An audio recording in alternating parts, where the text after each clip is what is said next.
Hi guys, कैसे हैं आप सब।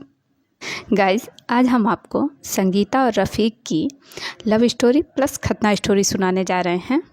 स्टोरी स्टार्ट करने से पहले आप सब मेरे चैनल पर नए हैं तो चैनल को सब्सक्राइब कर लें और पास पे लगे बेल आइकन को भी प्रेस कर दें ताकि हमारे हर नए वीडियो की नोटिफिकेशन आपको मिलती रहे। और स्टोरी अच्छी लगे तो इसे लाइक और शेयर भी कीजिएगा।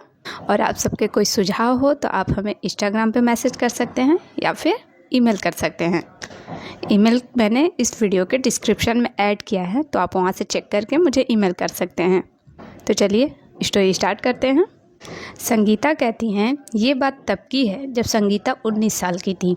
संगीता ने शहर के कॉलेज में एडमिशन लिया था और अपना ग्रेजुएशन कर रही थी। कॉलेज में लड़के लड़कियां दोनों ही पढ़ते थे। संगीता के क्लास में लगभग 60 स्टूडेंट थे, जिनमें से 25 लड़कियां थीं। उनमें से बहुत सी लड़कियां संगीता की दोस्त बन गई थी। सभी लड़कियां कॉलेज ड्रेस में आती थीं। ज़्यादातर लड़कियों के बॉयफ्रेंड थे और कई लड़कियां तो फिजिकल रिलेशनशिप में थी। वे सभी अपने बॉयफ्रेंड के बारे में बातें करती रहती थी और रिलेशनशिप की भी बातें करती थी। संगीता जब गांव में थी तो उसका भी एक बॉयफ्रेंड था, इसीलिए संगीता को भी अपनी सहेलियों के साथ की बातें सुनना बहुत अच्छा लगता था और अपने मन में ही सोचती थी कि काश उसका भी यहाँ कोई बॉयफ्रेंड होता। संगीता देखने में सुंदर थी, ना तो ज़्यादा मोटी थी ना ही ज़्यादा पतली। रंग रूप भी अच्छा था, इसीलिए कई लड़के संगीता से दोस्ती करना चाहते थे।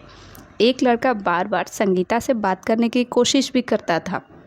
वो लड़का देखने में अच्छा था, लेकिन वो मुस्लिम था और उसका नाम रफ़ीक था। संगीता हमेशा रफ़ीक को इग्नोर करती रहती थी। संगीता एक मुस्लिम सहेली थी। एक बार उस सहेली के घर में दावत पर उसने संगीता को भी बुलाया। संगीता ने अपनी सहेली से पूछा कि किस बात की दावत है, तो उसने बताया कि छोटे भाई की खतना की दावत है।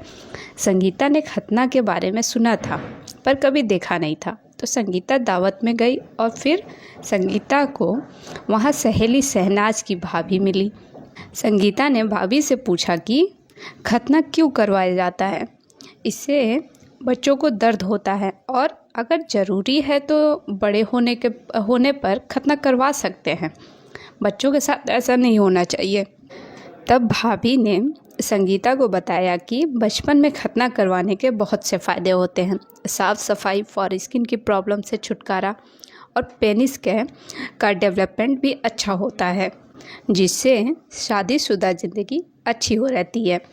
इतना सुनने के बाद संगीता ने भी भाभी से पूछा वो कैसे, तो भाभी ने हंसकर कहा कि ये तो एक्सपीरियंस से ही पता चलता है कि शादीशुदा लाइफ में क्या फ़ायदा होता है। फिर भाभी ने संगीता से कहा तुम खतना वाला बॉयफ्रेंड बना लो तो पता चल जाएगा। तो संगीता ने शर्माते हुए बोला उसे कैसे मिलेगा खतना वाला, तो क्योंकि वो हिंदू है ना। इस पर भाभी ने मजाक में कहा संगीता तुम राजी हो तो बताओ, मैं जुगाड़ करूं। इतना सुनते ही संगीता शर्माकर चुप हो गई। फिर खाना खाने के बाद संगीता घर चली आई, लेकिन भाभी की बातें उसके दिमाग में बार बार चल रही थी और साथ ही साथ संगीता रफ़ीक के बारे में भी सोच रही थी कि रफ़ीक हैंडसम है और नेचर का अच्छा है, तो क्यों ना उसी से दोस्ती करके देखूं। गांव में संगीता का बॉयफ्रेंड था, लेकिन अब वो शहर आ गई थी और संगीता का बहुत मन करता था कि यहाँ उसका कोई बॉयफ्रेंड हो। फिर अगले दिन संगीता कॉलेज गई तो रफ़ीक कॉलेज नहीं आया था और फिर संगीता ने शहनाज से भाभी की खतना वाली बात बताई, तो शहनाज ने मजाक में बोला ओह मैडम तुम रफ़ीक को बॉयफ्रेंड बनाकर देख लो। संगीता मन ही मन में रफ़ीक से दोस्ती करने की सोच चुकी थी। फिर दूसरे दिन रफ़ीक भी कॉलेज आया था और संगीता इंतज़ार कर रही थी कि रफ़ीक पहले कुछ बोले। फिर इंटरवल में रफ़ीक संगीता के पास आया और बोला कि कैसी हो संगीता। संगीता ने कहा ठीक हूँ। फिर रफ़ीक ने कहा कुछ बात करना चाहता हूँ, तो संगीता बोली क्या बात है। फिर रफ़ीक ने कहा यहाँ नहीं, कहीं बाहर मिलते हैं प्लीज़। और संगीता ने अनजान बनते हुए कहा ऐसी क्या बात है, तो रफ़ीक बोला प्लीज़ मिलो ना। फिर संगीता ने मिलने के लिए हाँ बोल दिया। इस तरह से संगीता और रफ़ीक की दोस्ती हो गई। उसके बाद दोनों अक्सर पार्क में मिलते थे वहाँ बातें करते थे और फिर घर वापस चले जाते थे। एक दिन संगीता ने रफ़ीक से पूछा कि क्या उसका खतना हुआ है? तो रफ़ीक ने कहा कि खतना तो बचपन में ही हो गया था, तुम क्यों पूछ रही हो? संगीता ने कहा बस ऐसे ही पूछ रही हूँ।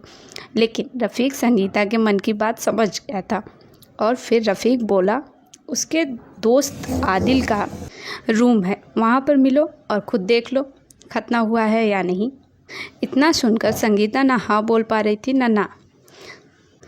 फिर रफ़ीक बोला कल मिलो वहीं रूम पे, खूब सारी बातें करेंगे। संगीता के दिल की धड़कन बढ़ गई और अब उसने चुपचाप हाँ बोल दिया। फिर अगले दिन दोनों आदिल के रूम पे पहुँचे। संगीता थोड़ा डर रही थी कि आदिल क्या सोचेगा, लेकिन आदिल बहुत रिस्पेक्ट से बात कर रहा था। फिर थोड़ी देर बाद आदिल बाहर चला गया और रूम में संगीता रफ़ीक रह गए। उसके बाद संगीता और रफ़ीक दोनों इंटीमेट हुए। संगीता बहुत खुश थी। उस दिन संगीता को भाभी की बात पर पूरा भरोसा हो गया। आगे संगीता कहती हैं रफ़ीक ने उसका दिल जीत लिया था और रफ़ीक भी बहुत खुश था। फिर दोनों अक्सर आदिल के रूम पे मिलने लगे और दोनों का रिलेशनशिप चलता रहा। तो यहीं पे संगीता की लव स्टोरी ख़त्म होती है। अब सब कमेंट में ज़रूर बताइएगा आपको संगीता की स्टोरी कैसी लगी, संगीता और रफ़ीक की स्टोरी कैसी लगी। और अब हम आपको दूसरी स्टोरी सुनाने जा रहे हैं जो कि वीर की है। वीर की खतना फ़नी स्टोरी। वीर को एक बहुत बुरी आदत थी। वीर हमेशा अपने आंटी के दरवाजे पर सूसू करके भाग जाता था। तो एक दिन वीर पकड़ा गया। आंटी ने वीर को खूब डांटा, उस पर चिल्लाई और वार्निंग देकर छोड़ दिया। लेकिन वीर ने फिर से वही किया। तब आंटी ने वीर की पेनिस देखा, उसकी खतना नहीं हुई थी। फिर आंटी ने वीर को सबक सिखाने के लिए अपनी एक फ्रेंड को घर पर बुलाया जो लेडी डॉक्टर थी। और वीर जब अपनी आंटी के यहाँ सोया तो आंटी ने वीर को नंगा करके उसके हाथ पैर बांध दिए और डॉक्टर बोली अब तेरी चिड़िया उड़ने वाली है। इतना सुनकर आंटी हंसने लगी और वीर ने डर के मारे सूसू कर दिया। फिर डॉक्टर ने वीर का खतना कर दिया। इस तरह से वीर की दरवाजे पर सूसू करने की आदत छूट गई और वो अच्छा बच्चा बन गया और एकदम सुधर गया।